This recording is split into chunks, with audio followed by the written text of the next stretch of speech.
மாங்கா திரைப்படத்தின் திரை விமர்சனம்.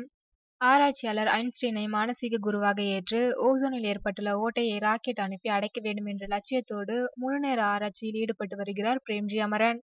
இவர் ஆராய்ச்சியில் கண்டுபிடிக்கும் அனைத்தும் இவர் குடியிருக்கும் அக்கம் பக்கத்தில் உள்ளவர்களுக்கு பாதிப்பை ஏற்படுத்துகிறது. இது அவரது வீட்டுக்குள்ளும் பிரச்சனையை ஏற்படுத்துகிறது. இதனால் அருகில் குடியிருப்பவர்கள் மட்டுமல்லாது இவரது பெற்றோரும் அவரை அங்கிருந்து எப்படியாவது வெளியேற்ற பார்க்கிறார்கள். ஆனால் அந்த குடியிருப்பின் செக்ரட்டரியான மனோபாலா அவரது ஆராய்ச்சிக்கு ஆதரவாக இருப்பதால் யாராலும் பிரேம்ஜியை வெளியேற்ற முடியவில்லை. இந்நிலையில் அவர் தங்கியிருக்கும் குடியிருப்புக்கு நாயகி அத்வைதா தனது அப்பாவுடன் குடி வருகிறார். அவர் தனது பால்ய சிநேகிதன் என்பதை அறிந்து கொண்டு அவருடன் பழக ஆரம்பிக்கிறார்.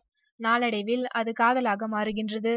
ஆனால் பிரேம்ஜி தனது கவனம் முழுவதையும் ஆராய்ச்சியிலேயே ஈடுபடுத்துவதால் காதல் மீது ஈடுபாடு இல்லாமல் இருக்கின்றார். ஒரு கட்டத்தில் இருவரும் காதலிக்க தொடங்குகிறார்கள். பின்னர் இருவருக்கும் பெற்றோர்களால் திருமணம் நிச்சயிக்கப்படுகிறது. அதே நேரத்தில் பிரேம்ஜி ஆராய்ச்சியில் கண்டுபிடித்த ஒரு ராக்கெட்டை செலுத்த அது அவரது ஆராய்ச்சிக்கு ஆதரவாக இருந்த மனோபாலாவை பதம் பார்க்கின்றது. இதனால் பிரேம்ஜி ஆராய்ச்சிக்கு இருந்த ஒரே ஆதரவும் பறிபோகிறது. எனவே அந்த குடியிருப்பிலிருந்து பிரேம்ஜியை வெளியேற்றுகின்றனர். விரக்தியில் வெளியேறும் பிரேம்ஜி தற்கொலை செய்து கொள்ளும் எண்ணத்தில் நடந்து போகிறார்.